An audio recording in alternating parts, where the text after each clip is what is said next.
भारत और नेपाल के बीच में जिस तरीके से रिश्ते बिगड़े हुए हैं उसको लेकर अब तमाम लोग पहल भी कर रहे हैं और समझाने की कोशिश कर रहे हैं कि ये सब कुछ ठीक नहीं है। हालांकि इसके पीछे पड़ोसी मुल्क की साजिश भी मानी जा रही है। फिलहाल आज हम बात करेंगे भारत और नेपाल के बीच के रिश्तों को तनाव कम करने के लिए। जी हाँ, गोरखनाथ मंदिर इसमें महत्वपूर्ण भूमिका हो सकती है।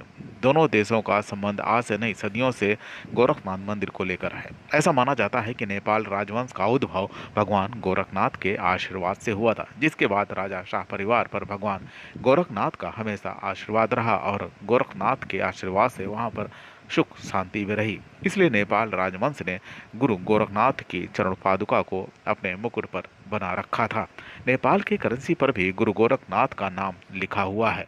गुरु गोरखनाथ के गुरु मछेंद्रनाथ के नाम पर आज भी नेपाल में उत्सव बड़े धूमधाम के साथ में मनाया जाता है। राज परिवार अब भी गुरु गोरखनाथ को अपना राजगुरु मानता है। मकर संक्रांति के दिन भगवान गोरखनाथ को पहली खिचड़ी यहीं से चढ़ाई जाती है, तो दूसरी खिचड़ी आज भी नेपाल नरेश की तरफ से चढ़ाई जाती है।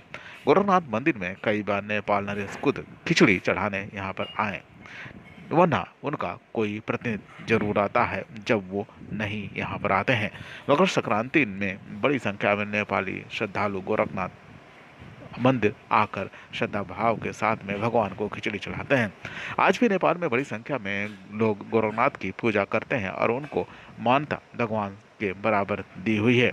अब गोरखनाथ मंदिर में तमाम जो लोग हैं फिलहाल वो अपने पूरे श्रद्धा भाव के साथ में अभी भी उन सब का इंतजार करते हैं। गोरखपीठ के मौजूदा गोरक्षक पीठाधीश्वर यूपी के मुख्यमंत्री योगी आदित्यनाथ, जिनकी बातों को नेपाल की जनता बहुत सम्मान देती है, वहाँ के राजनीतिक दलों के लोगों को भी गोरखनाथ मंदिर के प्रति आकर्षण रहा है। राज परिवार के साथ साथ वहाँ के नेताओं को भी यहाँ से पुराने संबंध रहे हैं। मंदिर के संबंध में मानता है कि महंत दिग्विजय अनंत महंत अवधेशा नाथ अक्सर नेपाल आया करते थे, जहाँ पर उनकी पूजा भी होती थी। नाथ पंथ के रिसर्चर डॉक्टर प्रदीप ने बताया कि इस सब के लिए किस तरीके से क्या कहानी है, उन्होंने बखूबी उसको समझाने की कोशिश की है। फिलहाल मौजूदा नागपंथ के गोरखपीठ पीठ को लेकर योगी आदित्यनाथ भी अक्सर नेपाल जाया करते थे और वहाँ की जनता उन्हें भगवान गोरखनाथ के प्रतिनिधि के रूप में लेते हुए उनकी पूजा करते हैं। नेपाल की आम जनता में जगह जगह भगवान गोरखनाथ के मंदिर है।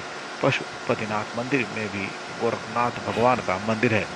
मुक्तिनाथ धाम नाथ संप्रदाय का ही है, इसीलिए नेपाल में बड़ी संख्या में लोग नागपंथ से जुड़े हुए हैं। जिस तरह से नेपाल में जमीन को लेकर राजनीतिक विवाद पैदा करने की कोशिश की जा रही है, उस विवाद को हल करने में गोरक्षक पीठ बड़ी भूमिका निभा सकता है और इस वक्त इस भूमिका के मुखिया हैं योगी आदित्यनाथ, उत्तर प्रदेश के मुख्यमंत्री। अब योगी आदित्यनाथ को समय निकालकर दोनों देशों के संबंध को एकजुट करने में अपने महत्वपूर्ण भूमिका का निर्वहन करना होगा और इस वक्त पूरी दुनिया की निगाहें भारत और नेपाल के बीच होने वाले विवाद पर टिकी हुई हैं। लेकिन इस सब के साथ में ये उम्मीद की जा रही है कि जल्द ही इन सब से तमाम चीज़ों से निजात पा ली जाएगी।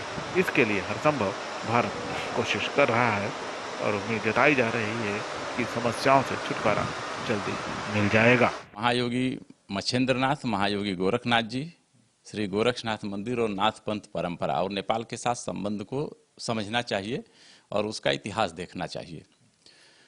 महायोगी गोरखनाथ और नाथ पंथ का प्रभाव भारत के अलावा अफगानिस्तान, पाकिस्तान, तिब्बत, नेपाल, भूटान, बांग्लादेश, बर्मा सहित दक्षिण पूर्व एशिया के विविध देशों में रहा है।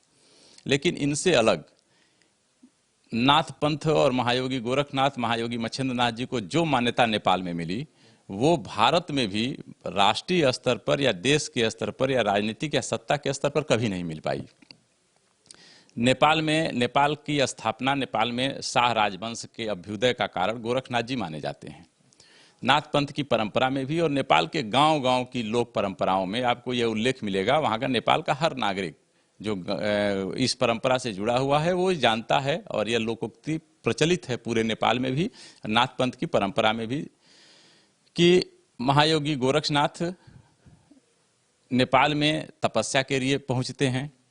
मच्छेंद्रनाथ जी वहाँ तपस्या कर रहे होते हैं। ऐसे में जब वहाँ के एक राजा या एक शासक के द्वारा नेपाल में जब कुछ जनता को पीड़ित किया जाता है, इस जनता के पीड़ा को लेकर के गोरखनाथ जी वहाँ तपस्या में मेघ वाहनों को यानी कि बादलों को बांध कर बैठते हैं और वहाँ 12 वर्ष तक बारिश रुक जाती है, यानी अकाल पड़ता है। नेपाल राज परिवार या उस समय का राजा नरेंद्र देव उस समय के राजा हैं, उनके जब राजगुरु को ये पता चलता है तो वो कारण बताते हैं और फिर ये होता है कि जब तक गोरखनाथ जी इस मेघ वाहनों को छोड़ेंगे नहीं, जब तक बादलों को छोड़ेंगे नहीं तब तक बारिश नहीं हो सकती। तो उन्होंने फिर रास्ता निकाला कि मच्छेंद्रनाथ जी अगर गोरखनाथ जी के पास चलें तो गुरु के आने पर गोरखनाथ जी उनके स्वागत में शिथिल हो सकते हैं और तब बादल छूट सकते हैं और बारिश हो सकती है। राजा और राजगुरु मच्छेंद्रनाथ जी की सेवा करते हैं, मच्छेंद्रनाथ जी को तैयार करते हैं। मच्छेंद्रनाथ जी गोरखनाथ जी के पास जाते हैं। गोरखनाथ जी मच्छेंद्रनाथ जी के आने पर अपने ध्यान मुद्रा से हटते हैं, बादल मुक्त होते हैं और बारिश होती है, नेपाल अकाल मुक्त होता है। इस पूरे घटनाक्रम की स्मृति आज भी नेपाल में देखी जा सकती है कि काठमांडू से करीब 15-16 किलोमीटर के दूर पर जहां केंद्र है मच्छेंद्रनाथ जी का, वहां से पूरे नेपाल में एक मच्छेंद्र उत्सव यात्रा आज भी निकलती है। वहाँ की आम जनता इस यात्रा में सम्मिलित होती है और यह मच्छेंद्रनाथ जी की उस जनता के बीच श्रद्धा और विश्वास का एक कारण है। एक मच्छेंद्रनाथ जी की स्मृति की यात्रा डांग से निकल करके भारत के देवी पाटन मंदिर जो गोरखनाथ मंदिर द्वारा संचालित होता है वहाँ तक हर आपके नवरात्र में आती है। दूसरा उल्लेख, महायोगी गोरखनाथ जी नेपाल में हैं, नेपाल में तपस्या कर रहे होते हैं। उसी समय उनकी भेंट द्रव्य शाह से होती है और वो उन्हें आशीर्वाद देते हैं कि तुम्हारा राज परिवार या तुम्हारा परिवार आगे शासन करेगा। उसी परिवार में पृथ्वी नारायण शाह होते हैं। पृथ्वी नारायण शाह से भी गोरखनाथ जी की भेंट होती है। गोरखनाथ जी ये कहते हैं कि आप अपने घर से दही लेकर के आओ। ये लोकोक्ति प्रचलित है, नेपाल में भी प्रचलित है, भारत के नाथ पंथ में भी प्रचलित है। वो दही लेकर के आते हैं, गोरखनाथ जी दही पी लेते हैं और पीने के बाद उसको कहते हैं कि अपनी अंजलि फैलाओ और उस अंजलि में पृथ्वी नारायण शाह के अंजलि में ये पूरी दही उड़ेल देते हैं और कहते हैं इसे पी जाओ। स्वाभाविक है, पृथ्वी नारायण शाह युवा हैं और इस प्रकार से उनको ये असहज लगा और उनकी अंजलि खुल गई, दही उनके पैरों पर गिर गई। गोरखनाथ जी कहते हैं कि अगर तुम ये प्रसाद पी लिए होते तो तुम चक्रवर्ती सम्राट होते, फिर भी चूंकि ये प्रसाद तुम्हारे पैरों पर गिरा है, जहां जहां भी तुम विजय यात्रा करोगे उस विजय यात्रा में तुम्हें सफलता मिलती जाएगी। परिणाम ये हुआ कि एकीकृत नेपाल की स्थापना पृथ्वी नारायण शाह ने की है और ये नेपाल के इतिहास में भी दर्ज है, नेपाल के लोग भी जानते हैं। और वहां से गोरखनाथ जी को राजगुरु का दर्जा प्राप्त होता है। शाह पर राज परिवार के मुकुट पर गोरखनाथ जी के चरण पादुका अंकित होती है। वहां के मुद्राओं पर गोरखनाथ जी की चरण पादुका का अंकन होता है और ये परंपरा पृथ्वी नारायण शाह से होते हुए अब तक, यानी ये परंपरा खंडित भी नहीं होती है। अब चूंकि राज मुकुट नहीं है, राज परिवार नहीं है, बावजूद इसके कि लोकतंत्र में भी आप नेपाल के नोटों का अभी आप देख लीजिए, आप इंटरनेट पर वो सभी नोट उपलब्ध हैं।